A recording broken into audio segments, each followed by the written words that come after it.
Hello বিয়াস, আসসালামু আলাইকুম। কি অবস্থা সবার, কেমন আছেন? আমি আফজু ব্লগ থেকে আছি। আমি এখন যে জায়গাটা দেখছি সেটি হচ্ছে মদিনার ঠিক পুরনো একটি মসজিদ, যে মসজিদের নাম হচ্ছে মসজিদ তুর্কি। এমনকি এটি আম্বরিয়াতে অবস্থিত, এমনকি এখন আম্বরিয়া বলে এটাকে বলা হয়। দেখতে পাচ্ছেন মসজিদটি।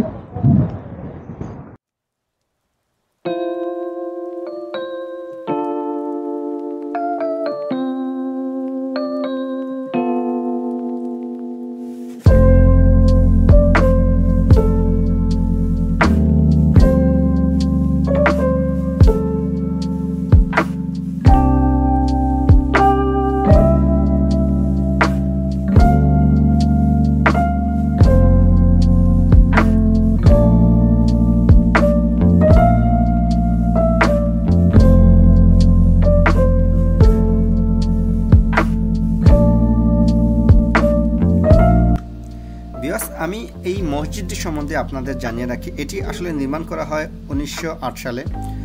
আর এটি নির্মাণ করেছেন আব্দুল হামিদ। এমনকি এটি যে জায়গাটিতে অবস্থিত আছে এই জায়গাটির নাম হচ্ছে আনবেরিয়া। এমনকি এটি আনবেরিয়া মসজিদ নামেই পরিচিতি বেশি লাভ করে। এই মসজিদটি আপনার দেখতে হলে চলে আসতে হবে হেজাজ রেল স্টেশন, যেটি তুর্কিদের নির্মিত আগের যে রেল স্টেশনটি সেটির পাশেই এটি রয়েছে। এই মসজিদটি এখনও চলমান রয়েছে। এই মসজিদের ভিতরে এখনও মানুষজন নামাজ পড়ে, 5 ওয়াক্ত নামাজ পড়া হয়। তবে এখন আর তুর্কিদের নিয়ন্ত্রণে এই মসজিদটি নেই, তবে সবাই এই মসজিদটি তুর্কি মসজিদ হিসেবে এখনও জানে, এমনকি এখনও পরিচিতি রয়েছে এই মসজিদটি। তো ভিউয়ার্স, আজকে এই পর্যন্ত।